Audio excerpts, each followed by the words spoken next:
Class, my name is Ravi Tanwar. कल हमने बौद्ध धर्म का फर्स्ट पार्ट पढ़ा था बच्चों। अगर कुछ दिक्कत आई हो तो मेरे को कमेंट में बताना और कैसा लगा वो भी बताना।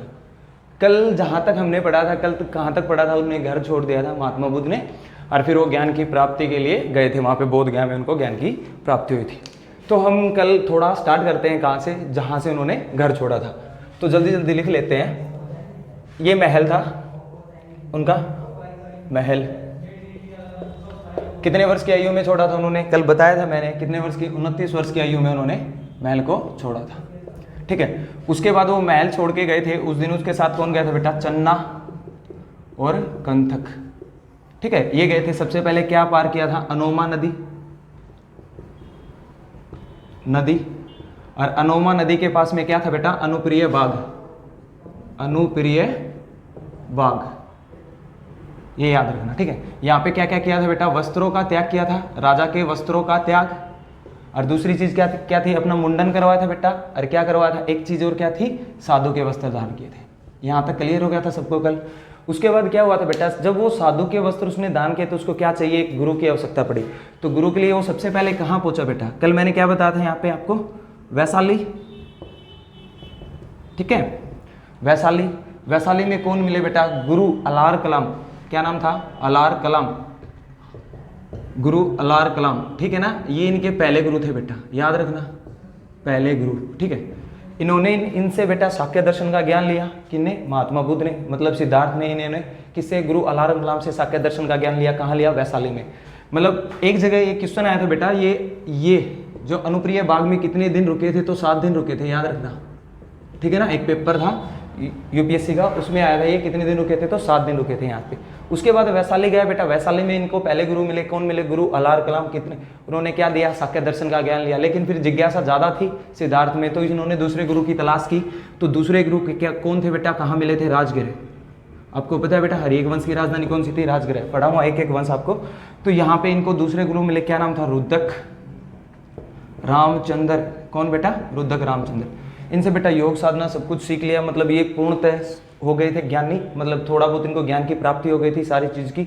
मतलब आगे क्या हुआ इसके बाद, मतलब इनसे गुरु से ज्ञान लिया, गुरु रामचंद्र से ज्ञान लिया। उसके बाद ये कहाँ गए, उरुवेला।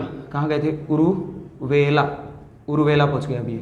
कहाँ बेटा, उरुवेला। उरुवेला में कौन मिले थे इनको, 5 ब्राह्मण। अरे एक ये कितने थे खुद, 6। तो इन्होंने यहाँ पे कितने वर्ष कठोर तप किया था, 6 वर्ष। कल यहाँ तक बताया था मैंने। उसके बाद बेटा उरुवेला का एक शासक था, आपको नाम नहीं बताया आपने, और उसकी पुत्री का नाम क्या था बेटा, सुजाता, सुजाता। ठीक है ना, उसकी पुत्री का नाम क्या था, सुजाता। और वो इनके लिए क्या लेके आई थी बेटा, खीर। और महात्मा बुद्ध के अनुसार उनका पहला भोजन क्या बताया गया बेटा, खीर। ये क्वेश्चन आया था, महात्मा बुद्ध के अनुसार उनका पहला भोजन क्या था बेटा, खीर। और कौन लेके आई थी, वो सुजाता। किसके लिए, महात्मा बुद्ध के लिए। और उरुवेला से आगे एक जगह पड़ती है जिसका नाम है बोध गया। क्या नाम है बेटा, बोध गया।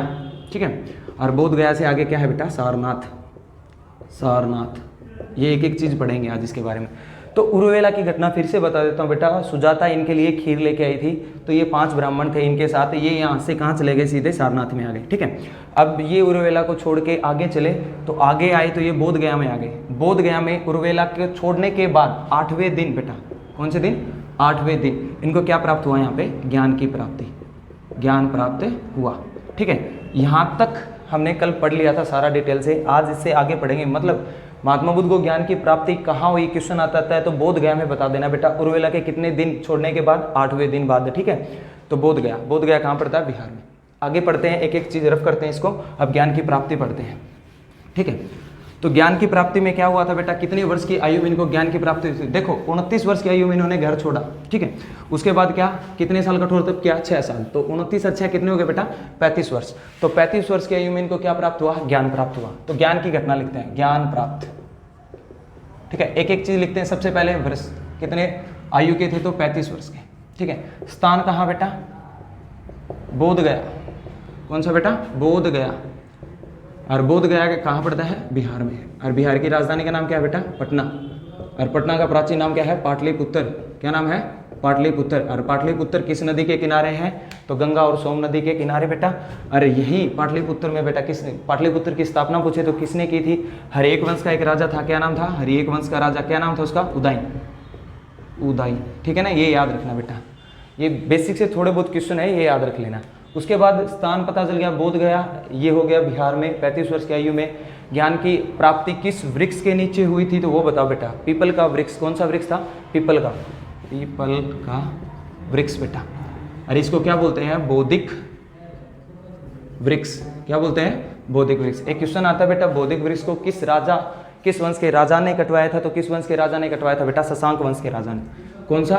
शशांक वंश के राजा ने इसको कटवाया था। और इस घटना, मतलब ये हो गया पीपल का वृक्ष। दिन पूछे कौन से दिन, तो वैशाख पूर्णिमा। कौन सी? बैसाख है पूर्णिमा के दिन। मैंने एक कल चीज बताई थी ना, इनका जन्म मृत्यु, इनको ज्ञान की प्राप्ति किस दिन हुई थी? बैसाख पूर्णिमा को। उसके बाद क्या था बेटा? वर्ष कितने आयु के थे? 35 वर्ष की आयु में स्थान बोध गया बिहार में बेटा, पीपल के वृक्ष के नीचे रात को प्राप्त किया बैसाख पूर्णिमा को। उसके बाद इस घटना को बेटा, हाँ, इस घटना को क्या बोलते हैं? संबोधि। क्या बोलते हैं बेटा? इस घटना को, ज्ञान की प्राप्ति को संबोधि बोलते हैं, ये याद रखना, ठीक है। ज्ञान की प्राप्ति घटना को क्या बोलते हैं बेटा? संबोधि। मैं बताऊंगा जन्म की घटना को क्या बोलते हैं, एक एक चीज, संबोधि। उसके बाद आगे पढ़ते हैं बेटा, ज्ञान की प्राप्ति के बाद इनके नाम क्या क्या पड़े, वो वेरी वेरी मोस्ट इंपॉर्टेंट है। एक एक चीज पढ़ते हैं, इनके नाम क्या क्या है, ठीक है। हाँ, एक और चीज रह गया बेटा, इसकी नदी, कौन सी नदी के किनारे इनको ज्ञान की प्राप्ति हुई थी? नदी। तो सबसे पहले है निरंजना नदी, ठीक है। और इसी का नाम क्या है बेटा? पुनपुन नदी। और इसी नदी को क्या बोलते हैं? फाल्गु नदी। बेटा एक ही नदी है ये, इनके 3 नाम है, मतलब क्या क्या है? निरंजना। आपसे पूछे महात्मा बुद्ध को ज्ञान की प्राप्ति किस नदी के किनारे हुई, तो निरंजना के, पुनपुन के या फाल्गु के, ये याद रखना। ये नदी होगी बेटा ज्ञान की प्राप्ति से, यहाँ से क्वेश्चन उठते हैं। उसके बाद क्या है? ज्ञान की प्राप्ति के बाद इनके नाम। एक बार फिर बता देता हूँ, कितने वर्ष की आयु में? 35 वर्ष की आयु में स्थान बोध गया बिहार की राजधानी पटना, पाटलिपुत्र बेटा स्थापना हरिवंश उदयन ने की थी। उसके बाद गंगा और सोन नदी के तट पर है पटना, याद रखना। और पीपल का वृक्ष के नीचे इसको ज्ञान प्राप्त है, जिसे बोधिक वृक्ष बोलते हैं। शशांक वंश के राजाओं ने कटवाया। दिन कौन सा था? वैशाख पूर्णिमा का। और इसको क्या बोलते हैं? इस घटना को संबोधि बोलते हैं बेटा। नदी कौन सी थी? निरंजना, पुनपुन या फाल्गु। उसके बाद बढ़ते हैं आगे। उसके बाद क्या है बेटा? इसकी ज्ञान की घटना के बाद इनके नाम क्या क्या पड़े। सबसे पहले एक नाम है बेटा जो पेपर में आया था, आइए इसमें क्या नाम है? अमिताभ। क्या नाम है? अमिताभ। इनकी ज्ञान की घटना के बाद इनका नाम क्या पड़ा? अमिताभ, याद रखना पहला। दूसरा बेटा मैत्री। तीसरा मंजूश्री। कौन सा? मंजूश्री। बुद्ध, ठीक है, ये इनके नाम है, ठीक है। और एक है महात्मा बुद्ध। और एक बेटा तथागत, शाक्य मुनि। ये इनके नाम है बेटा। कौन कौन सा है? आप पढ़ो, कौन सा है आपका? पहला है अमिताभ, मैत्री, मंजूश्री, बुद्ध, महात्मा बुद्ध, तथागत और शाक्य मुनि। कई पेपरों में इनका अर्थ आ जाता है। जैसे तथागत का अर्थ क्या है बेटा? तथागत का अर्थ है सत्य बोलने वाला। क्या है बेटा? सत्य बोलने वाला, याद रखना, सत्य बोलने वाला, ठीक है, ये याद रखना। तथागत का अर्थ क्या है? सत्य बोलने वाला। शाक्य मुनि का है सर्वशक्तिमान। क्या है बेटा? सर्वशक्तिमान,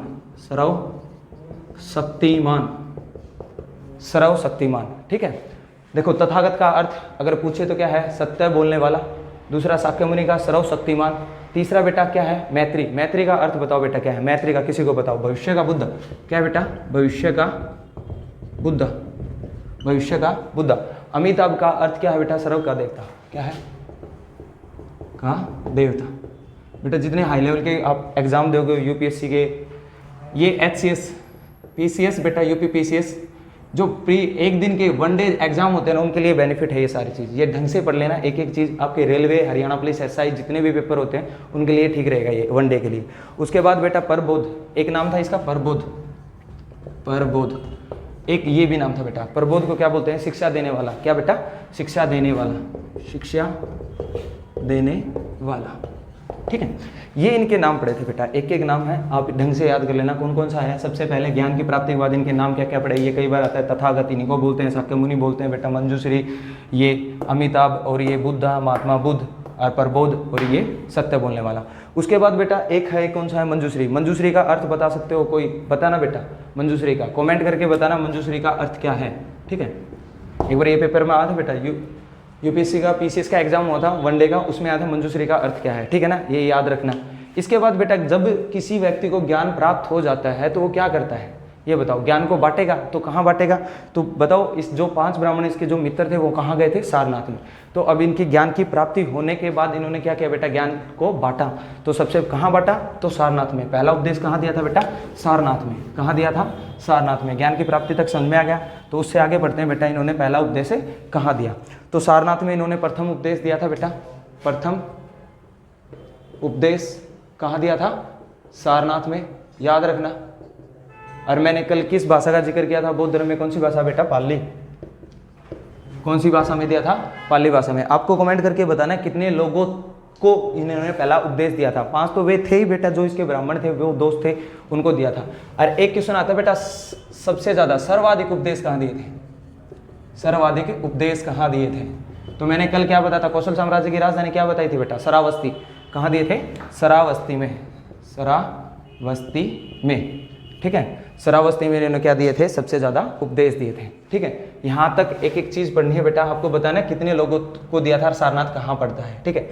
और भाषा कौन सी थी इसकी? पाली। आपको मैंने बताया ना, सबसे प्राचीन भाषा कौन सी बेटा? संस्कृत अपनी, उसके बाद पाली, फिर कौन सी बेटा? प्राकृतक, फिर अपभ्रंश, कौन सी है? अपभ्रंश। उसके बाद बेटा अवटूट, और उसके बाद कौन सी है? हिंदी। एस्टेट सीटेट ये देखते हैं तो हिंदी किस भाषा से मिलकर बनी है? अपभ्रंश है। और कौन सी? सौर सैनिक अपभ्रंश है। याद रखना बेटा, कई बार पेपर में पूछा जाता है हिंदी किस भाषा से मिलकर बनी, तो सौर सैनिक अपभ्रंश है। ऐसे आएगी बेटा। संस्कृत वेद पुराणों में थी, पाली में बौद्ध धर्म था, प्राकृतक में जैन धर्म आएगा, आगे पढ़ाऊंगा। अपभ्रंश बेटा ये आपकी भाषाएं आगे चल के, ठीक है। तो इसके बाद क्या पढ़ते हैं बेटा? देखो, ज्ञान की प्राप्ति हो गई, इसको इन्होंने उपदेश बांट दिए। अब इसकी क्या करते हैं? अब इसकी मतलब ज्ञान की प्राप्ति के बाद इन्होंने क्या किया? उपदेश बांटे। अब करते हैं इसकी मृत्यु। देखो बेटा, इसकी कुशीनगर एक जगह है, कुशीनगर, कुशीनगर यूपी में पड़ती है बेटा, कुशीनगर। और 483 ईसा पूर्व में इनकी क्या हुई थी बेटा? मृत्यु हुई थी, ठीक है ना। यहाँ तक नोट कर लेना सारे के सारे।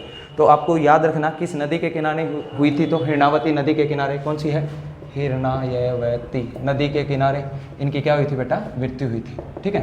ये याद रखना। डेट पूछे डेट बता देना, स्थान पूछे स्थान बता देना, नदी पूछे तो नदी बता देना। अब आपको बताना इसकी मृत्यु की घटना को क्या बोलते हैं बेटा, ठीक है। कमेंट करके पक्का बताना, ये हर बुक में मिल जाएगा। मृत्यु की घटना को ये बोलते हैं। अब मृत्यु हुई बेटा तो क्या हुआ? तो जब मृत्यु हुई थी तो उस टाइम पे भारत, जो भारत साम्राज्य था बेटा, उसमें 8 राजा थे। कितने राजा थे? 8, याद रखना।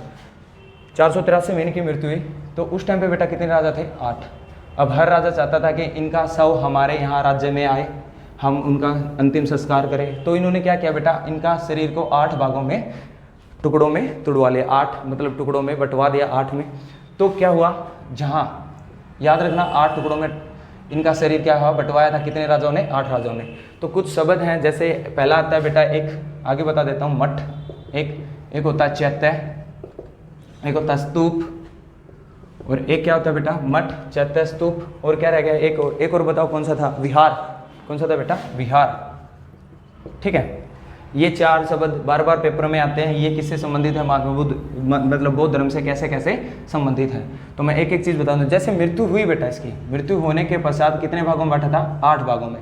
8 भागों में कई राजाओं ने क्या किया बेटा? इनके शरीर के टुकड़े को, एक टुकड़ा है यो, और इसको लाल कपड़े लपेट कर, इस पे सोना चढ़ाकर इसको यहाँ पे दफन कर दिया, और इसके ऊपर एक यो ऐसा गुंबद बना दिया। तो इसको क्या बोलते हैं बेटा? स्तूप बोलते हैं। इसको क्या बोलते हैं? स्तूप।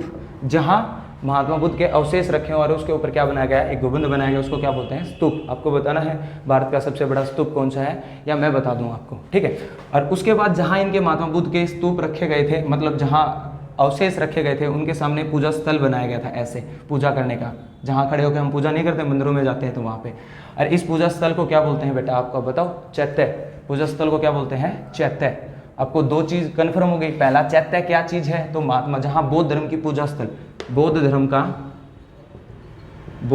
का पूजा स्थल, ठीक है। पहली चीज तो ये। दूसरी बेटा क्या है? स्तूप क्या है? जहाँ महात्मा बुद्ध के अवशेष, जहाँ अवशेष रखे और उसके ऊपर गुंबद बना, उसे क्या बोलते हैं? स्तूप। उसके बाद क्या है बेटा? विहार और मठ बच गया। अब विहार और मठ को कैसे पढ़ते हैं ये देखो। तो विहार बेटा सबसे पहले, और मठ, ठीक है। अब एक चीज बताओ, एक तो धर्म अपनाना होता है, और एक बौद्ध संघ में प्रवेश लेना होता है बेटा। बौद्ध संघ में प्रवेश करने वाली पहली महिला कौन सी थी बेटा? तो आपको कल बताया था, इसकी मौसी का नाम क्या था? गौतमी। ये याद रखना। तो बौद्ध संघ, एक होता है बेटा संघ, बौद्ध संघ, एक होता है बौद्ध धर्म। ये चीज़ थोड़ा समझ लो बेटा, ठीक है। बौद्ध संघ क्या होता है? बौद्ध धर्म तो कोई भी व्यक्ति अपना सकता है बेटा, कोई भी व्यक्ति, ठीक है, कोई व्यक्ति हो, किसी भी धर्म का हो, बौद्ध धर्म अपना सकता है, ठीक है। लेकिन बौद्ध संघ में कौन जाएगा, ये चीज़। मान लो किसी ने बौद्ध धर्म अपना लिया बेटा, कोई व्यक्ति था, मान लो ये व्यक्ति था, इसने बौद्ध धर्म अपना लिया, ठीक है। अब ये चाहता है कि मैं बौद्ध संघ में क्या लूँ, प्रवेश लूँ, प्रवेश किसमें, बौद्ध संघ में। तो ये जहाँ मठ बेटा, जहाँ पे बड़े बड़े इनके जो गुरुजी हैं किनके, बौद्ध धर्म के, वहाँ जाएगा।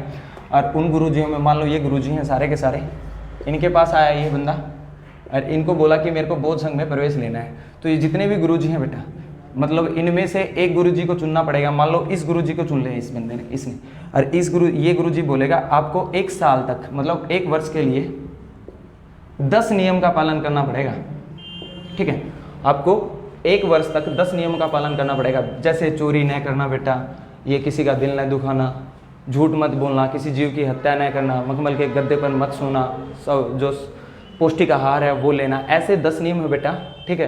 तो ये 10 नियमों का पालन करना पड़ेगा 1 साल तक। इस बंदे को बोल दिया इस गुरुजी ने। मान लो ये बंदा चला गया आपके घर पे, मान लो ये बंदा है घर पे चला गया और इस बंदे ने 2 नियमों का पालन किया और वापिस आया बेटा गुरु 1 साल बाद, और गुरुजी को बोला मैंने 10 का नियमों का पालन कर लिया। लेकिन बेटा क्या, जब ये बंदा है ना, ये बंदा वापिस आया था, तो ये क्या करेंगे गुरुजी, इसकी नाभि बेटा, ये नाभि और ये मस्तिष्क पर और नाभि पर हाथ रख के बता देंगे कि आपने 2 नियमों का पालन किया। इसलिए इसको पवित्र धर्म बोलते हैं बेटा, बौद्ध धर्म को, ठीक है ना। उसके बाद क्या हुआ, इसको वही बात है यार, कोई झूठ बोलेगा अपने गुरुजी के सामने तो वही बात है, शर्मिंदा तो हो ही गए। तो इस बंदे ने क्या किया, अब की बार 1 वर्ष तक, अगली बार फिर बोला कि आप जाओ 1 वर्ष के लिए 10 नियमों का फिर से पालन करो। तो 1 वर्ष अब की बार इसने बेटा 10 नियमों का जी जान से पालन किया और गुरुजी के पास आया, बोला गुरुजी मैंने 1 वर्ष लिए पूरे के पूरे 10 नियमों का पालन किया। अब गुरुजी क्या करेंगे बेटा, इसको प्रवेश करने के लिए, किसमें, बौद्ध संघ में प्रवेश करने के लिए 15 वर्षों तक अपने पास रखेंगे, बुद्ध की शिक्षा देंगे, इसको क्या देंगे बेटा, बुद्ध की शिक्षा देंगे, ठीक है। और 15 वर्ष के बाद जैसे ही इस बंदे को 15 वर्ष हो गए बुद्ध की शिक्षा लेते हुए, तो बेटा कहाँ मतलब एक जगह है जहाँ पे तथागत शाक्यमुनि, बहुत सारी बड़ी बड़ी उनकी मूर्तियाँ हैं महात्मा बुद्ध की। तो वो जैसे ये कमरा है, मान लो ये कमरा है, यहाँ पे तथागत शाक्यमुनि, मैत्री, अमिताभ, ये सारी मूर्तियाँ रखी, तो इनके बीच में इसको बैठा दिया जाएगा। अगर इस व्यक्ति के मन में किसी के लिए द्वेष भावना है, क्या है, ईर्ष्या है, द्वेष भावना है, तो आपने देखी होगी द मम्मीज मूवी बेटा, उस पर हाथ रखता है ना, बंदर के ऊपर हाथ रखते हैं वो महात्मा बुद्ध, ऐसे ही इस व्यक्ति के ऊपर हाथ रखा जाएगा तो ये बौद्ध संघ में प्रवेश ले लेगा, नहीं तो ये नहीं लेगा। तो इससे क्या रिलेटेड है ये मैं क्यों बता रहा हूँ आपको, मठ, एक तो मठ बताया था ना मैंने बेटा, एक तो मठ और एक विहार, इससे रिलेटेड है ये चीज़, ठीक है। मैं वैसे भी बता सकता था डायरेक्ट क्या चीज़ थी, लेकिन कहानी है पूरी ढंग से समझ लो, क्या पता लिखना आ जाए कहीं पे भी। तो उसके बाद क्या हुआ, इस पर हाथ नहीं रखा गया, तो ये वापस आया अपने गुरुजी के पास और बता दिया गुरुजी ऐसे ऐसे हाथ नहीं रखा। तो अब क्या करेगा, अब गुरुजी इसको बोलेगा बेटा आप जाओ, क्या करो, आप जाओ और क्या करो, बौद्ध धर्म का प्रचार करो। अब बौद्ध धर्म का प्रचार, अब क्या हुआ बेटा, इस व्यक्ति पर जो महात्मा बुद्ध का हाथ नहीं रखा, अब ये व्यक्ति अपने गुरुजी के पास गया, तो क्या अब क्या होगा, अब गुरुजी ने क्या बोला, इसको जाओ बौद्ध धर्म का प्रचार करो। अब ये बौद्ध धर्म का प्रचार करने के लिए गया, मान लो यहाँ से ये व्यक्ति है बेटा निकला, ठीक है, ये व्यक्ति निकला यहाँ से बौद्ध धर्म का प्रचार करने के लिए, ठीक है। तो वर्ष में क्या होता है बेटा, आपको पता ही है, आपकी ऋतु है गर्मी, सर्दी और वर्षा ऋतु आती है, ठीक है। वर्षा ऋतु जब होती है तो बेटा जो धरती अपनी मिट्टी है उसमें छोटे छोटे जीव होते हैं, तो इसने पहले ही नियमों का पालन कर रखा था कि मैं क्या नहीं करूँगा, जीव की हत्या नहीं करूँगा, क्या नहीं करूँगा, जीव की हत्या। तो बेटा मान लो जैसे ये चला तो यहाँ पे वर्षा ऋतु स्टार्ट हो गई, वर्षा ऋतु 3 महीने के लिए आई, तो यहाँ पे ये रुक गया, तो जो रुकने का स्थान है उसको क्या बोलते हैं बेटा, विहार, क्या बोलते हैं, विहार। याद रखना, जब बौद्ध धर्म का ये प्रचार करने गया था तो वर्षा ऋतु आई, तो यहाँ पे रुका कितने महीने, 3 महीने, तो इसको क्या बोलते हैं बेटा, विहार। तो एक क्वेश्चन बनता है यहाँ से बेटा, बौद्ध धर्म का प्रचार किस ऋतु में नहीं होता, तो किस ऋतु में नहीं होता, वर्षा ऋतु में। याद रखना ये चीज़, ठीक है। उसके बाद क्या हुआ, यहाँ पे ये रुक गया, 3 महीने बाद जैसे वर्षा ऋतु खत्म हुई तो ये आगे चला, ठीक है। फिर 3 महीने के बाद ये यहाँ पे रुका क्योंकि वर्षा ऋतु फिर से आ गई, तो इसको विहार बोलेंगे, रुकने के स्थान को। ऐसे ही ये करता करता कुछ वर्षों में वापस वहीं आ गया, ठीक है। अब ये देखो बेटा, ये जो चीज़ है ये सारे के सारे क्या है, विहार है, रुकने का स्थान इनका, ठीक है। अब यही बेटा क्या हुआ, थोड़े दिनों बाद यही क्या देने लगे, शिक्षा देने लगे, क्या देने लगे, शिक्षा, ठीक है। क्या देने लगे बेटा, शिक्षा। याद रखना, विहार, जहाँ बौद्ध धर्म के भिक्षुक रहते हैं उनको विहार बोलते हैं बेटा, पेपर में आएगा बौद्ध धर्म के भिक्षुक कहाँ रहते हैं उनको क्या बोलते हैं, विहार। और जहाँ बौद्ध धर्म की शिक्षा दी जाती है उसे क्या बोलते हैं बेटा, मठ। तो ये 4 चीज़ें थी, आपको पेपर में आएगा। मठ किससे, बौद्ध धर्म से कैसे संबंधित था, आप बता सकते हो जहाँ पे शिक्षा दी जाती हो। चैत्य मतलब चैत्य कैसे था, पूजा स्थल से था, विहार कैसे था, ऐसे था। ये एक एक चीज़ आप बता सकते हो आपको, ठीक है ना। एक एक चीज़ समझ में आ गई होगी सारी की सारी। अगर कुछ रह गया तो कमेंट में बता देना। उसके बाद हम पढ़ते हैं बेटा स्तूप। तो एक है, आपने सुना होगा बेटा, सांची का स्तूप है ना। तो कुछ स्तूप हैं, ये लिख लेना, ये पेपर में आएंगे बार बार। मैं बोलता हूँ, आप लिखो। सबसे पहले सांची का स्तूप है कहाँ पे, ये बताओ बेटा। भारत का सबसे प्राचीन स्तूप है ये, पहली बात याद रखना। सांची का स्तूप कहाँ है बेटा, एमपी में।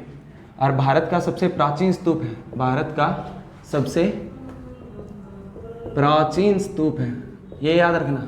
भारत का सबसे प्राचीन स्तूप कौन सा है, सांची का स्तूप। कहाँ है बेटा, एमपी में। उसके बाद कौन सा है, बरहुत का स्तूप। ये कहाँ है बेटा, ये भारत का सबसे बड़ा स्तूप है, भारत का सबसे बड़ा स्तूप। ये भारत का सबसे बड़ा स्तूप है, याद रखना, भारत का सबसे बड़ा स्तूप है। अरे ये कहाँ है बताओ, ये भी एमपी में है। ये कहाँ है, एमपी में। अब एक क्वेश्चन मैं छोड़ूंगा बेटा आपके लिए, तो ये एमपी के किस जिले में है, ये आपको बताना है जिले।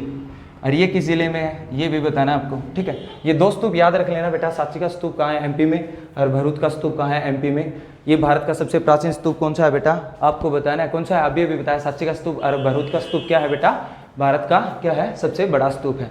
उसके बाद थोड़ा है चैत्य के बारे में जान लेते हैं। एक अमरावती चैत्य बेटा, ठीक है।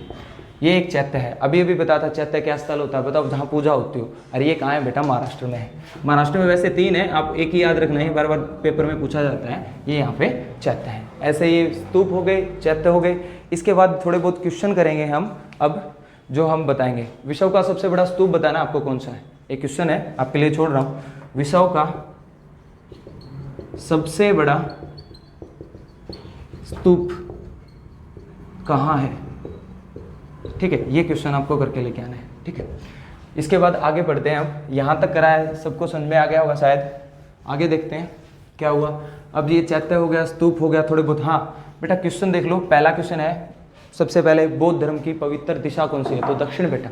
पहला क्वेश्चन क्या है बेटा, बौद्ध धर्म की पवित्र दिशा कौन सी है, तो आपका आंसर आएगा दक्षिण। कौन सी बेटा, दक्षिण, ठीक है ना, ये याद रखना। आगे बेटा, इसका प्रिय शिष्य कौन था, आनंद। शायद इनका प्रिय शिष्य कौन था, आनंद। इनका प्रिय शिष्य कौन था, याद रखना, आनंद, ठीक है। ये 2-3 क्वेश्चन है। और वैसे मैं पीडीएफ डालूंगा, इसकी पीडीएफ बताऊंगा। बौद्ध धर्म के पूरे एक बार टॉपिक कवर हो जाइए सारा के सारा, फिर कराएंगे। तो उसके बाद आगे पढ़ते हैं बेटा। आगे क्या करते हैं, इसके बाद इसकी थोड़ी बहुत संगतियाँ थी, महात्मा बुद्ध की संगतियाँ कहाँ कहाँ हुई वो देख लेते हैं। लेकिन इससे पहले थोड़े बहुत इससे जो क्या थे, इसके जन्म के प्रतीक क्या क्या थे वो देख लेते हैं। मतलब इससे सारे के सारे, मतलब ये जन्म हुआ, मृत्यु हुई, तो उसका प्रतीक क्या क्या था। तो सबसे पहले आप लिखना स्टार्ट करो। सबसे पहले लिखो बेटा हाथी, इसके प्रतीक हाथी, ठीक है। क्या है, हाथी।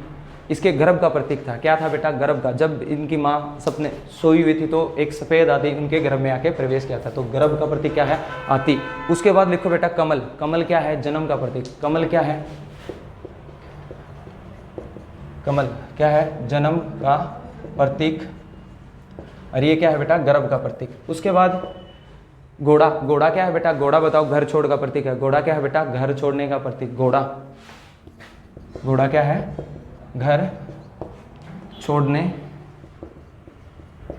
का प्रतीक, ठीक है। आज इतना ही करते हैं बेटा, बस बहुत हो गया शायद, ठीक है। आगे करेंगे कल संगतियाँ और इसके थोड़े बहुत क्वेश्चन, ठीक है। आज बेटा ये क्लासेस, एक और चीज़ बता देता हूँ आपको,